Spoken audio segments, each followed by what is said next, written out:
राज्यों के नतीजे सुबह 8 बजे से शुरू होगी काउंटिंग और आपको बताएं कि मध्य प्रदेश, राजस्थान में नतीजे आएंगे तो वहीं छत्तीसगढ़ में किसकी सरकार बनेगी और तेलंगाना किसको चुन रहा है 8 बजे से आपको और हमें पता लगना शुरू होगा।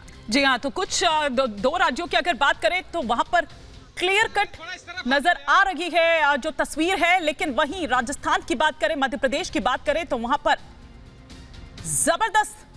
जबरदस्त मुकाबला जो है, जबरदस्त फाइट जो है वो देखने को मिल रही है। लेकिन इस बीच काउंटिंग सेंटर से भी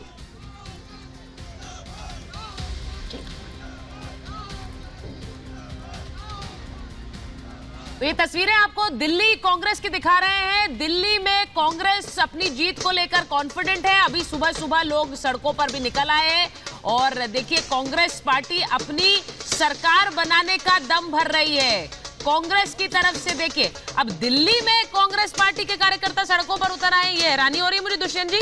जहां पर सरकारें बन रही हैं वहां पर तो ये जोश नजर नहीं आ रहा है, जहां पर दावे कर रहे हैं, लेकिन दिल्ली में निकल आए हैं सड़कों पर। यही तो है, ये देखिए जरा, इनके पास फीडबैक है। ये कार्यकर्ता वो कार्यकर्ता है जिन्होंने चुनाव में काम किया है, उन्होंने लोगों के लेकिन थोड़ा इंतजार तो कर लेते, थोड़ा इंतजार क्यों करें। हाँ, नहीं, जिन राज्यों में आप दम भर रहे हैं कि हमारी सरकारें बन रही हैं, आज कांग्रेस पार्टी के वहां पर तो नदारत है, वहां तो अभी सभी बत्तियां भी नहीं जली हैं। हमारे सहयोगी खड़े हुए हैं बाहर, वहां बत्तियां भी नहीं जल रही हैं, पर सड़क पर आ गए बत्तियां। कांग्रेस में तो देख लीजिए, लड्डू पटाखे सब तैयार है और पार्टी है पार्टी। इन्होंने जिस तरीके का प्रदेश में तांडव मचाया उसका अंत होने वाला है। कांग्रेस आने वाली है, बीजेपी जाने वाली है। ये भी चर्चा चल रही है कि बीजेपी ने खरीद फरोख्त की तैयारी कर ली है। हाँ, बीजेपी का ये चरित्र है, वो कर सकती है ऐसा, पर एक बार हम लोग एक्सीडेंट हो चुका है। अभी इस तरह के कोई आभास दिखते नहीं, क्योंकि 135 सीट से ऊपर आ रही है। आसपास रहते हैं तब ये घटना तो पहले भी ले गए थे लोग। नहीं, पिछली बार हमारे पास सिंधिया जी थे, अब नहीं। सिंधिया जी कह रहे हैं कि फिर से बीजेपी की सरकार बन रही है, मोदी जी और शिवराज जी के विकास कार्यों पर लोग आशीर्वाद देंगे, वोट देंगे। किस विकास कार्य की वो बात करते हैं उसकी, जिसमें देश सबसे बड़ा बेरोजगार हो गया, आर्थिक करप्शन में हम नंबर 1 हो गए, कर्जदार में हम नंबर 1 हो गए, उनका विकास हुआ है। और उनका साफ तौर पर करण शासन का पूरी तरह से आश्वस्त है और भाजपा 150 पार करेगी, ये विश्वास सारंग का कहना है। बात कर रहे थे हमारे सहयोगी सत्य विजय, और आपने देखा विश्वास सारंग जो कि नरेला से चुनाव लड़ रहे हैं और एग्जिट पोल के दिन भी पूरी तरह कॉन्फिडेंट नजर आ रहे थे।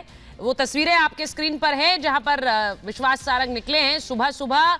अब नेताओं ने घर से निकलना शुरू कर दिया है। काउंटिंग सेंटर्स पर 8 बजे से पहले बैलेट बॉक्सेस, फिर ईवीएम्स और किस तरह से रिजल्ट के जो रुझान है वो आने शुरू होंगे। और जैसा मैंने पहले कहा कि जो 0-0 आप देख रहे हैं, छत्तीसगढ़ में 90 सीटों की विधानसभा है, ये भरनी शुरू हो जाएंगी। राजस्थान, मध्य प्रदेश, तेलंगाना, और जैसे जैसे रुझान आएंगे ये नंबर भरने शुरू होंगे और फिर किसकी सरकार बन रही है, रुझान क्या दिखाते हैं पहले वो, और फिर वही रुझान नतीजों में तब्दील होंगे।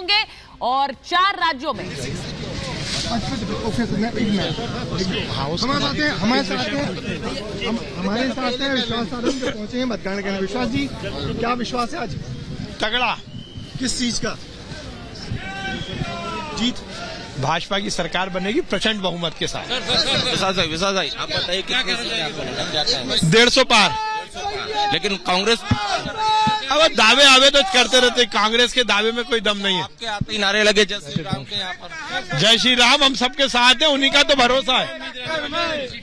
150 पार। बार बार जो विश्वास सारंग है, भाजपा प्रत्याशी भी हैं, कैबिनेट मंत्री रहे, वो कह रहे हैं 150 पार, ये भाजपा का दावा है। स्ट्रांग रूम जो विश्वास सारंग को आप यहाँ पर सुन रहे थे। जब उनसे ये पूछा गया कि कितना विश्वास है तो उन्होंने कहा तगड़ा। लेकिन सूर्य मैथिल जी, इतना तगड़ा नहीं है कि तस्वीरें ऐसे आतिशबाजी की, झंडे बैनर लिए, पोस्टर लिए आप वहां पहुंच जाए सड़कों पर। इतना तगड़ा विश्वास है क्या? ये तो भारतीय जनता पार्टी का जो ये नेतृत्व है ये तो काउंटिंग सेंटर जा रहे हैं, लेकिन दिल्ली में आप देखिए ना, जिसे कहते हैं बिहार का, मुझे वो चुनाव याद आ रहा है जब आरजेडी ने बहुत सारी मिठाइयाँ बनवा ली थी, अपने कार्यालय में रखवा ली थी, और अंत में जब रिजल्ट्स आए थे तो बेचारे मिठाइयाँ जो हैं वो भाजपा कार्यालय भिजवा दी थी उन्होंने। याद है कि तो वही स्थिति आज भी होने वाली है। इसे कहते हैं जल्दबाजी का रिजल्ट। पता है, और मैं आपको बता दूं, रिजल्ट आया था उसमें रीकाउंटिंग करके कितने शुरू कर दिया है, बौखलाहट शुरू कर दी और सुचारिता।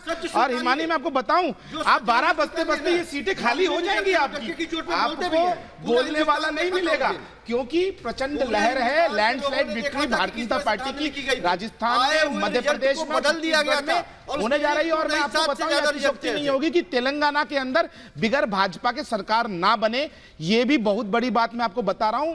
तेलंगाना की जो सत्ता की चाबी है वो भारतीय जनता पार्टी की जेब में है। विश्वास सारंग कह रहे थे कि राम के सहारे हैं, हम सब राम के सहारे हैं, तो वो जो जय श्री राम का नारा भी आपने लगा दिया, तो ये जीतू पटवारी की तस्वीरें आ रही थी, वो भी पूजा कर रहे हैं। और इस चुनाव में हमने देखा है कि मंदिरों के दर्शन करना, कौन बड़ा भक्त है वो भक्ति दिखाना, वो बीजेपी पर आरोप कांग्रेस लगाती थी दुष्यंत जी, लेकिन इस बार उसी भक्ति के चोगे में हमें कांग्रेस भी नजर आई, और ये सिद्ध करते हुए खुद जो नेतृत्व कर रहे थे कमलनाथ, ये दिखाते हुए कि हम भी भक्त हैं और हम भी राम भक्त हैं, हनुमान भक्त हैं।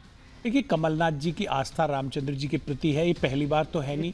उन्होंने अपनी सरकार के कार्यकाल के दौरान राम वन पथ गमन बनाया, हनुमान जी का मंदिर पिछली कार्यकाल में बनाया, और मैं आपको बताना चाहता हूँ आदरणीय कमलनाथ, मैं इसी था कि भगवान श्री रामचंद्र जी को काल्पनिक बताया गया था हाईकोर्ट के अंदर, सुप्रीम कोर्ट में, तब वो कह देते हैं ना कि 10 जनपद, भैया आप गलत कह रहे हैं। बात करने एक एक करके आराम से राम जी के बारे में बोल रहे हैं, और सर अभी तो राम भी आने शुरू नहीं हुए, आप लोगों ने श्री राम को काल्पनिक मानते हैं, ठेकेदार हो तुम राम जी के, तो आप ठेकेदार थे, आपने लिख के क्यों दिया था भगवान श्री राम काल्पनिक है? क्यों आपने नहीं दिया?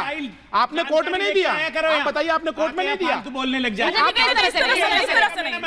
से नहीं। अच्छा ठीक है, एक बार इस तरह से नहीं, क्या बात है, कुछ बोल रहे हैं? दुष्यंत जी एक सेकंड, अच्छा इस तरह से नहीं, आप दोनों से कह रही हूँ, वो जो स्क्रीन पर मेरे को मेरी बात खत्म, हाँ कंप्लीट करिए, चलिए। श्रीलंका में भी भगवान राम का, माता जानकी जी का मंदिर बनवाने का काम आदरणीय कमलनाथ जी ने कहा है। इसका मतलब कोई अपना प्रचार नहीं करता अपनी आस्था का, तो उसका मतलब ये नहीं है कि वो भगवान को नहीं मानता। ये राम के नाम पे वोट मांगना ही कोई ये नहीं दर्शाता कि हम राम के प्रति आस्थावान हैं या नहीं हैं। लोगों की आस्था है, अपने अपने तरीके से प्रकट करते हैं, उसका प्रकटीकरण होता है। पर इसी मध्य प्रदेश में एक धर्म के नाम पर कार्ड वो भी था, जब कहा गया एक धर्म विशेष को कि आप कांग्रेस पार्टी के साथ एकजुट हो जाओ, वो बयान कैमरे पर था दुष्यंत जी, अगर मुझे याद है, और सुने मित्तल जी, वो बयान नहीं, तोड़ मरोड़ कर नहीं है, वो बयान तो सामने था, वो बयान सामने चुनाव के दौरान आया। देखिए सुचारिता, अभी मैंने प्रश्न उठाया कि भैया अगर इतने ही बड़े राम भक्त थे कमलनाथ जी, तो उस समय में वो इस्तीफा क्यों नहीं देके खड़े हो गए कांग्रेस पार्टी से कि भैया आपने भगवान श्री राम को काल्पनिक कह दिया, आप राम सेतु को तोड़ने के लिए तैयार हैं, तो मैं ऐसी पार्टी में नहीं रहूंगा जहां पे मेरे भगवान श्री राम का अपमान किया जाएगा। और ये जिसे कहते हैं ना मीठा मीठा गपगप पर कड़वा कड़वा थू थू, 4 लाइनें मुझे वो याद आ रही हैं कि ये नजर नहीं है नजारों की बात करते हैं, जमीन पर चांद तारों की बात करते हैं, कल तक हाथ जोड़कर बस्तियां लूटने वाले आज भरी सभा में सुधारों की बात करते हैं। चलिए, वोट किसने लूटे?